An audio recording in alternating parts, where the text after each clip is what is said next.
how y'all doing? Today I'm gonna do a bit of a show and tell. That just made me flash back to when I was like in primary school. You know, you used to be sitting on the floor and the teacher's like, we are going to be doing a show and tell. And you know, you have to get an object and talk about it. It's just mental flashbacks. Oh my god.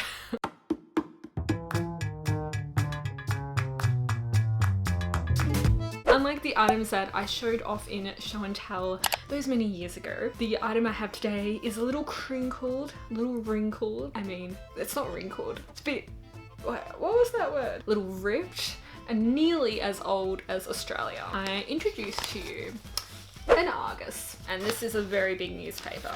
Look at this. It's nearly the size of me. Like if I were to stand up, like you can't even see on this camera, but it's literally like a dress on me. And if you open it up, like double size, like who had hands this big that they could actually maneuver this newspaper? Oh my god. And it's very fragile. January 8th, 1855. Wow. Today I thought I'd show you guys what content is in this bad boy here, what people used to talk about, what used to be the happenings of an 1855 Melbourne. It's vintage. How did I get my hands on this? A few years back, some of my booktube friends introduced me to this little festival that goes on every single year.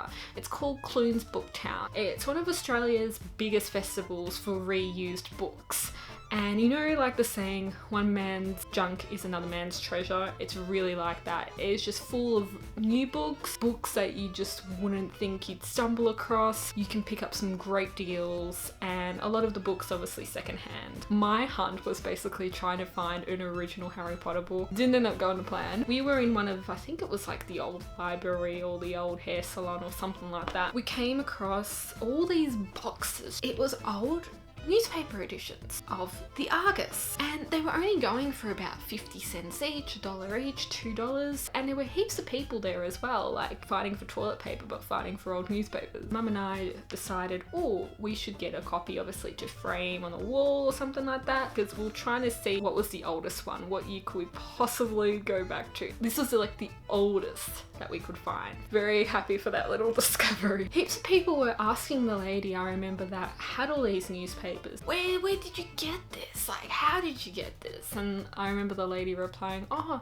they were just all boxed up, like in a factory or something like that, like for about like 60 years. All these newspapers were just kept there. I think they were doing like a clean out, and lo and behold, she's like, oh, I'm gonna bring them to Clunes Booktown. What I really love about Clunes Booktown is the stories behind objects, because obviously I love antiques, the history that an object or an item can have that you may not even know about. So every time I look at this newspaper, I really think to myself, I wonder who read this? Where were they reading it? Were they on the toilet reading it? Did they have a cigar in their hand reading it? Like, you start to think of all the possible situations that this newspaper could have been in. It's got like rips down here, it's got like little marks here and there. So you just wonder, whose hands has this been in? It's an exciting prospect, but that's the thing with history. You never know what the true history is behind something. To think that this newspaper over 100 years later would be in my room. Before we go into the content on this paper, I really want to delve into the history of the Argus. Now, this is something that I ended up researching. To go back on Melbourne's history, first European settlers visited the site of Melbourne in 1803, landing at Port Phillip Bay, but then they decided, oh hell, we're going to move on to Tassie. It wasn't until 1835 that a Tasmanian businessman formed the Port Phillip Association to found a settlement on the bay. Acting on their behalf, John Batman bought land from the local indigenous Aussies, but they didn't have any concept of owning or selling land. Now that was what was going on prior to that, 1835 era. This newspaper came out 20 years later. Melbourne in the 1850s was starting to become a booming city. Obviously, it had gold in neighbouring towns, and people were starting to move there. It was like the hot spot. Like, goodbye Sydney, we're all coming down to Melbourne, which is like Melbourne nowadays, like everyone just comes here. In 1850s, it was quite populated at about 29,000 people, and Victoria became a separate colony from New South Wales. Gold was discovered. You had exciting things that make Melbourne what they are today, so the construction of the Princess Bridge, which I think was in 1851, and then you had Flinders Street, which was built in 1854. The go-to newspaper in Melbourne was the Argus. It was Melbourne's newspaper from 1846 to 1957. It was owned by William Kerr. It was known for its sarcasm, so much so in 1853 Will was forced to sell the paper ownership to avoid financial ruin. This has a lot of old English in it, and obviously my first language is not English.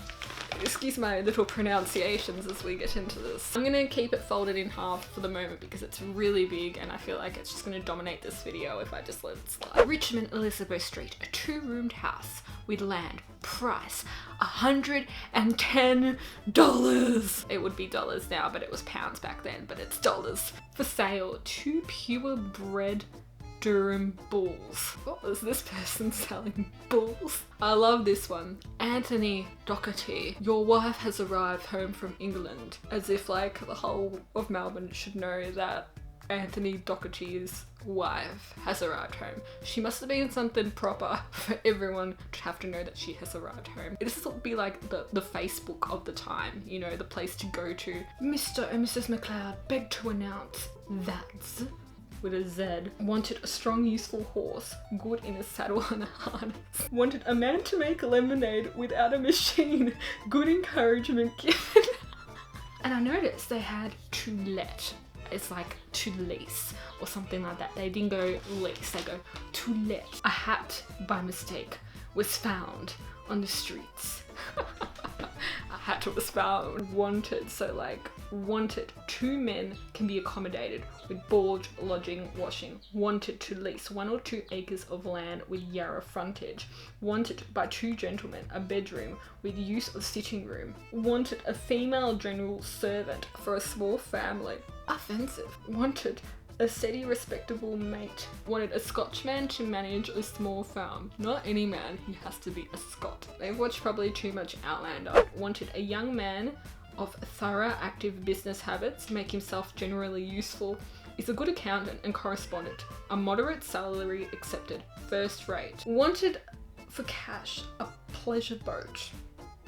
Right, I don't even know what that is. And then they had another ad for a home that was $750. Like you could literally put that on a credit card nowadays. Wanted a married couple as groom and housemaid. Ouch. If that was going to be your future as a married couple, I mean, that's just something interesting. So they really went new advertisements on the front and then shipping advertisements as well. So it talks about like notice to passengers per Argo, passengers by above steamer are required to embark by steamer, blah, blah, blah, blah. Things that would sail to London, to China, to Adelaide. Wanted a steady, industrious man, a Scotchman preferred. What is it with them preferring Scotchmen? Is it because of the accent? It probably is because of the accent. Wanted a dressmaker. Wanted a governess, but her main skill has to be to teach music. Must be Mary Poppins or something like that. Wanted another married couple as a gardener and a laundress. Potatoes, preserved potatoes wanted to purchase, and a lot for maids. It's funny the jobs back then and the standards that people had about each other. What I noticed about this newspaper, especially being such an early version of a newspaper, is that they didn't have a lot of advertisements. Like their advertisements didn't have pictures and all that, or illustrations, like all of that stuff, which my 1936 edition of this paper has. You open it up and literally the next few pages go on and it's the same thing. It's not until about page 3 that you actually get to some of the stories that are happening around the world. And this is interesting, like Spain, Portugal. 2 men named James Johnson and David Donovan were yesterday committed for trial by the bench of magistrates upon 2 distinct charges of cattle stealing. They just wanted some meat. So then it talks about people obviously getting married. At the back page they also have a section as well called Missing Friends, and it reminds me of a Facebook wall. It's funny because there's this woman called Jane Lawrence who has about like 3 messages in her inbox, you know, paper inbox. Jane Lawrence, you'll hear of a friend by applying on Bush Inn, and that's literally repeated 2 times. So it's like this Jane Lawrence ain't getting the message. James Harvey, from Holloway, you will find John V. Wilson by applying for a letter addressed to him, lying A, B, C, D, E. Mr. William Noel has removed from Flinders Lane to 60 William Street. If this should meet the eye of William Thomas, I don't even know what that word is. A native of Conaway, Caernarfon, North Wales, who arrived about January 1854. So someone's trying to find him. Obviously, I think that's worked with him on a ship. Yeah, even my categories. Should we meet the eye of Henry Bartlett, he will find his brother James at John Dunkley's leisure. Yo, he must have been listening to his brother. Probably ran away from him. A German recently arrived in the colony. What I love about this as well is they actually gave addresses. So some of these houses or these places still exist today. It'd be awesome to actually do like a time run with this newspaper and see if these places still actually exist. Then there's some notices of partnerships like with breweries and all that stuff, which gets me thinking like maybe, you know, some of obviously the wine companies in Melbourne or stuff like that, like this could have been the very beginning of them starting. Then you have things like St. Mary's Catholic, you have the Melbourne Academy will be reopened. Wanted. In a widow's family, a respectable female or a married couple without children to lodge. As we obviously go to the back page, they have more ads on furniture and home and land and books. Oh my god, the Encyclopedia Brute, first 6 volumes of the new and 4th edition in cloth. Price £30 per volume, or legitimately bound in Russia. Extra cloth size for £40. Their sets will be completed as the volumes appear with the quickest dispatch. I wonder if anyone has that encyclopedia from that age. The furniture was interesting because they spoke a lot about wood and the putting together of like writing desks. Desks were a massive thing here. Another married couple lost a young kangaroo dog. What is a kangaroo dog? A fancy dress ball tonight. Gentleman's discreet. Wanted to purchase nuggets. Specimens. What the hell is that? Nuggets and specimens? Guns? That's right, because guns were still allowed here. Musical instruments, anything and everything purchased, and then the address. Bricks. Wanted 1,000 bricks. Some guy must have a project that he is really doing. Lost and rewarded pounds. What's going on in Launceston? A lady residing at South Yarra in a brick villa beautifully situated on the gardens offers the comforts of a home to 2 gentlemen. Is this lady offering something to the gentleman? Like, there's about like 5 ads for a billiard table. Michael Kelly, plasterer. If this shall meet the eye of any of his friends, his distressed family by giving any information as to his whereabouts or when last seen to his address. He's left his home on Wednesday night, last at 10 o'clock. I wonder if they found Michael Kelly. These prices for mortgages and lands and all that stuff, I mean, if I went back there now, I'd be freaking rich. I'd be like going first class in the Titanic in 1912. Raspberry vinegar. Old Tom in 12 cases. There's also another really funny article here about this miraculous vegetable pill that for some weird reason is making news that it cures.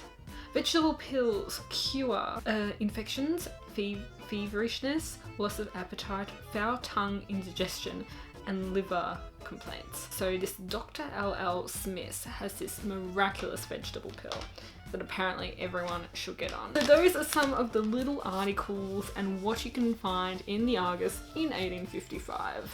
It is so good. There are just so many things in this newspaper, and a lot of them are political as well, and I just don't want to get into that political stuff. It is such a joy to look through and read and to see what people were on about in those days. One that I have coming on the newspaper that I have of the Argus in the 1930s will be more detailed, obviously, because there's picture ads in there and there's things that are kind of more understandable to nowadays. If you would like to know of any of the other little articles in here, just let me know and I can easily comment down below and tell you. Thank you for tuning in to today's video, guys. See you.